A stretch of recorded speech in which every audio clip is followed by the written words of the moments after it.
আসসালামু আলাইকুম রহমতুল্লাহ বারকাতু। আমার দিন ইসলামের ভাই বোনেরা, আশা করি আল্লাহ পাক তোমাদের ভালোই রেখেছে। আল্লাহ পাক আমাকে ভালো রেখেছে। আল্লাহ পাক আমাদের সবাইকে দিন দুনিয়ায় ভালো রাখুক, আমাদের সবার জান মাল ইমান ইজ্জত আবরুকে রক্ষা করুক, আমিন। আজকে তোমাদের শোনাবো হযরত ঈসা আলাইহিস সালামের 10টি বাণী। আশা করি তোমরা শুনবে ইনশাআল্লাহ। আউযুবিল্লাহি মিনাশ শাইতানির রাজিম, বিসমিল্লাহির রহমানির রহিম। নাম্বার 1, সদাচার। অন্যের কাছ থেকে তুমি যেমন ব্যবহার আশা করো, তার সাথে তোমাকে তেমন ব্যবহার করতে হবে। এ যাবৎ যত নবী রসুলের আবির্ভাব ঘটেছে, তাদের সকলেরই শিক্ষা ছিল এটাই। আর স্রষ্টার সন্তুষ্টি লাভের এটাই হচ্ছে সেরা উপায়। নাম্বার 2, ছিদ্রান্বেষণ। অপরের দোষ খুঁজে বেরিও না, তারাও তোমার দোষ খুঁজতে শুরু করবে। যে পাত্র দিয়ে তুমি অন্যকে মাপবে, সেই পাত্র দিয়ে তোমাকে মাপা হবে। নাম্বার 3, সময়ের সদ্ব্যবহার।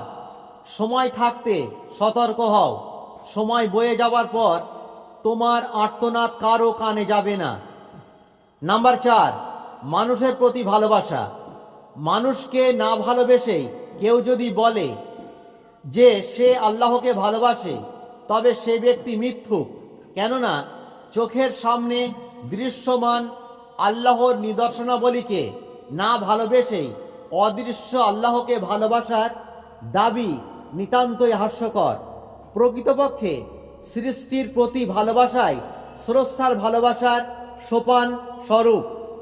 নাম্বার 5, উদারতা। যে তোমার শত্রুতা করে তাকেও ভালোবাসবে। যে তোমাকে কষ্ট দেয় তার জন্য দোয়া করবে। লক্ষ্য করো, স্রষ্টা সূর্যের আলো ভালো মন্দ সকলের জন্য অবারিত করে গেছেন। পাপী ও পুণ্যবান সকলের জন্যই তিনি বৃষ্টি বর্ষণ করছেন। নাম্বার 6, অধ্যবসায় ও সাফল্য। চাওয়ার মতো চাইতে পারলে অবশ্যই তোমাকে দেওয়া হবে। ঠিকভাবে অনুসন্ধান করলে অভীষ্ট লক্ষ্যে পৌঁছতে দেরি হবে না। ঠিকমতো করাঘাত করতে পারলে অবশ্যই তোমার জন্য দরজা খোলা হবে। নাম্বার 7, ক্ষমা।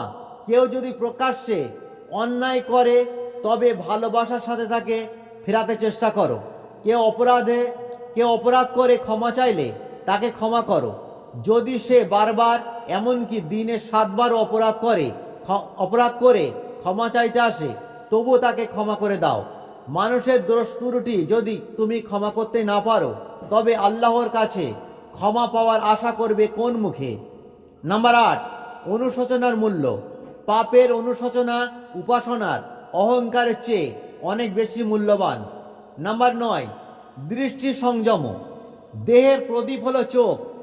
চোখ যদি অবৈধ দৃষ্টিপাত থেকে বিরত থাকে, তবে দেহ মন আলোকিত থাকবে।